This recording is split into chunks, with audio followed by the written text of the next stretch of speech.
এবার চিনিও দিলাম।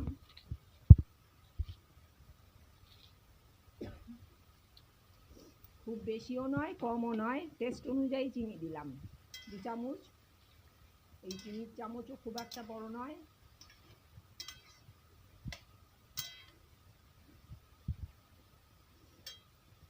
জিরার গুঁড়ো দেবো। ভীষণই সিম্পল রান্না, কিন্তু স্বাস্থ্যকর। ভীষণই সিম্পল রান্না কিন্তু খুবই সুস্বাদু এবং স্বাস্থ্যকর। জিরে দিলাম একটু একটু করে চামচে তুলে 3 বার দিলাম। দেবো এবার গরম মশলা দেবেন দেবো যাতে গন্ধটা সুন্দর বেরোয়। এবার একটু গরম মশলা দেব যাতে গন্ধটা খুব সুন্দর বেরোয়।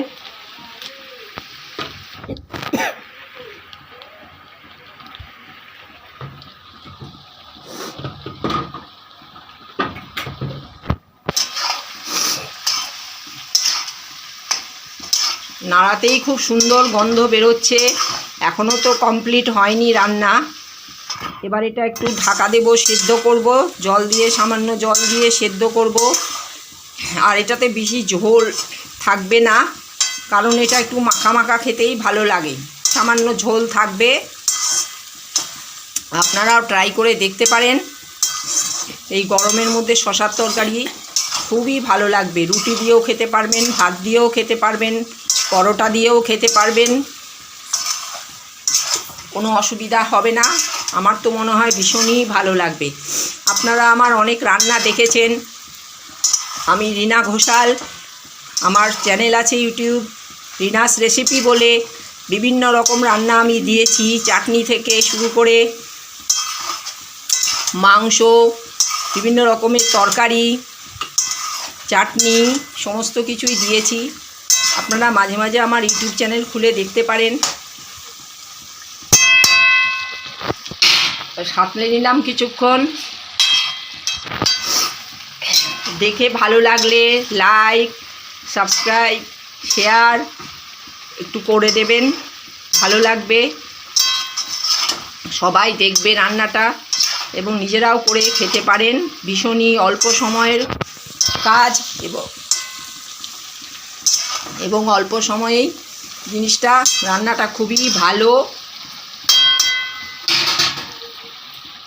আমরা তো মুড়ি দিয়ে, কাঁচা শশা দিয়ে সবসময়ই খাই, কিন্তু ওটাকে ভাতের সাথে খাবার জন্য একটা অন্যরকম করে রান্না করছি। এবার ছোট বোতলের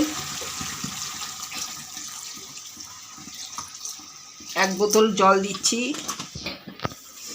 এই ছোট বোতলের 1 বোতল জল দিচ্ছি।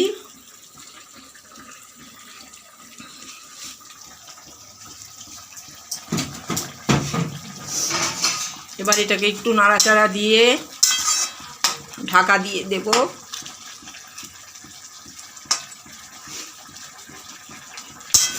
কিছুক্ষণ ঢাকা থাকবে যাতে সব সুন্দরভাবে মিশে যায়। পরে এসে ঢাকা তুলে আবার দেখাবো আপনাদের। আপনারা একটু ওয়াচ করুন, তাহলেই বুঝতে পারবেন। একটু আঁচ কমিয়ে দিচ্ছি, পুরো আঁচে দেব না, যাতে সিদ্ধ হয় ভালো। পুরো আঁচে দিলে সেদ্ধ হবে না এবং তাড়াতাড়ি পুড়েও যাবে।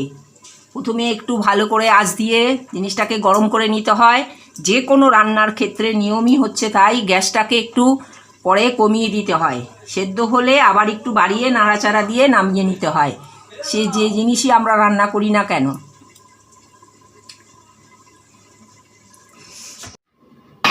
আমি আবার এসে গেছি। এবার ঢাকা তুলে দেখছি সেদ্ধ হয়েছে কি না।